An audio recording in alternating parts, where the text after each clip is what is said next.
तो नमस्कार बच्चों, आप सबका मेरे इस वीडियो में बहुत बहुत स्वागत है। अभी तक हम लोगों ने पिछली वीडियो में अचो अंत्यादि टी इस सूत्र की व्याख्या देखे थे।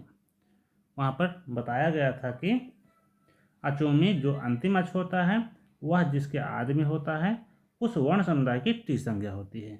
अब यहाँ पर टी संज्ञा की जरूरत पड़ेगी इस वार्तिक में। तो ये वार्तिक है सकंध्वादिषु पररूपम वाच्यम, मतलब सकंधु आदि शब्दों में पररूप कहना चाहिए। इस सूत्र का अर्थ है सकंधु आदि शब्दों में पररूप कहना चाहिए। तो ये जो वार्तिक है एंग पररूपम पर आया हुआ है, उसका एक तरह से ये अपवाद है, क्योंकि वहां पर कहा गया था एंग पररूपम, एंग पररूपम मतलब अवर्णांत उपसर्ग के बाद अगर एंग प्रत्याहार का वर्ण आ रहा है तो पूर्व और पर के स्थान पर पररूप एकादेश हो जाता है। लेकिन यहाँ पर देखिए, ये सकंधु आदि शब्द होगा, ये सकंधु आदि जो गण है, सकंधु एक प्रकार का गण है जिसका जो आदि शब्द है वो सकंधु है। इस गण में करकंधु शब्द आता है, करकंधु,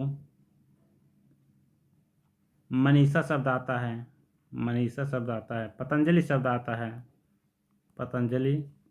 ये सारे उदाहरण महाभाष्य में दिए गए हैं और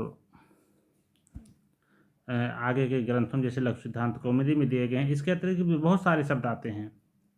मतलब जिन शब्दों में जो है जो प्रक्रिया होती है, संधि की प्रक्रिया होती है, वो जब समान होती है उन सारे शब्दों को एक गण में रख दिया जाता है, एक समूह में रख दिया जाता है और बताया जाता है इस समूह में जितने भी शब्द हैं उन सब में एक जैसा नियम लागू होगा। तो जिस प्रकार से सकंधु शब्द में जो नियम लागू होगा, इसके संधि विच्छेद में संधि करते समय जो नियम लागू होगा, वही नियम इस समूह में जितने भी शब्द हैं उन सारे शब्दों में वही नियम लागू होगा। तो एंग पररूपम जो सूत्र था उसमें बताया गया था अवर्णांत उपसर्ग के बाद अगर एंग प्रत्याहार का वर्ण ए और ओ आएगा तो पूर्व और पर के स्थान पर पररूप एकादेश हो जाएगा। अब इसका अपवाद ए है। इस सूत्र का ए सूत्र कहता है कि, तो सूत्र का पूरा अर्थ हो जाएगा आवर्ण से अच परे होने पर। अब तक इसके पहले क्या कहा गया था? आवर्ण से एंग परे होने पर, लेकिन यहाँ पर बताया जा रहा आवर्ण से अच परे होने पर। तो अच में तो ए ओ के अलावा भी, एंग के अलावा भी और सारे स्वर आ जाते हैं।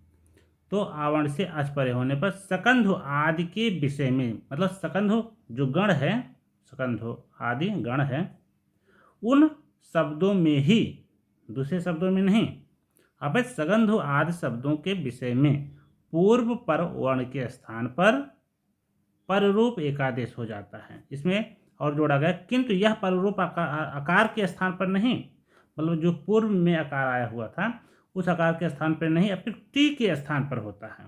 उदाहरण के लिए जैसे सकंधु शब्द है, इसका जो संधि विच्छेद होता है वह हो जाएगा सक धन अंधु।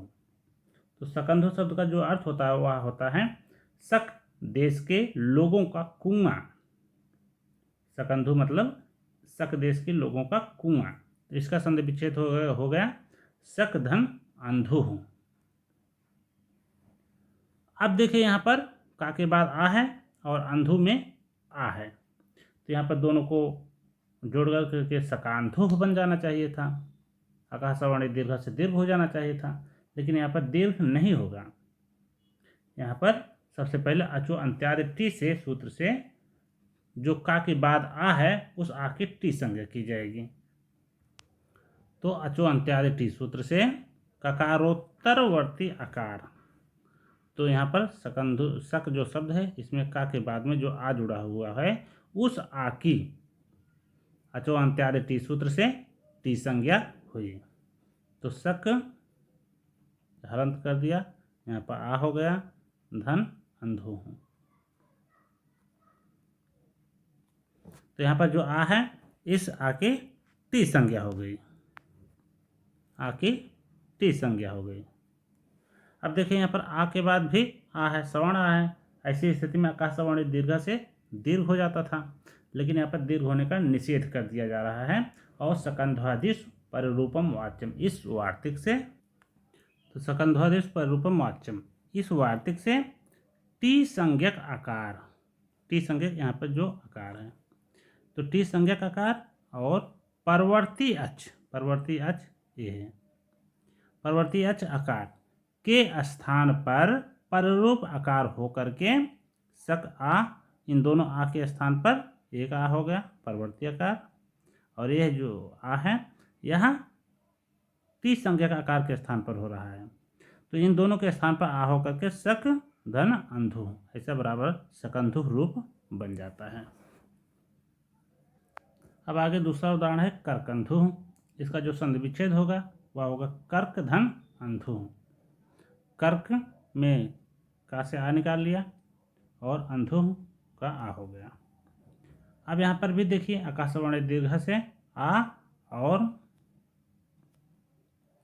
आ इन दोनों के स्थान पर दीर्घ का आदेश होना चाहिए था, लेकिन चूंकि यह जो सकंधुगढ़ का शब्द है, ऐसी स्थिति सकंधुगढ़ के अंतर्गत आने के कारण यहाँ पर दीर्घ आदेश नहीं होगा। अपितु अचो अंत्यादि टी सूत्र से पहले का के बाद जो आ है इसकी टी संज्ञा हो गई, ककारोत्तर आकार की टी संज्ञा हो गई, और सकंध्वादिश परिरूपम वाच्यम, इस सूत्र से दोनों आ के स्थान पर पररूप एक आदेश हो गया। पररूप मतलब जो बाद वाला रूप है उसका आदेश हो गया। तो यह जो आदेश होगा यह यहाँ पर इस टी संज्ञक आकार के स्थान पर आदेश हो जाएगा। इस प्रकार से दोनों आ के स्थान पर एक आदेश हो गया, और कर्क हलंद अंधु में ये हो गया। इस प्रकार से बराबर कर्कंधु ऐसा रूप बन गया।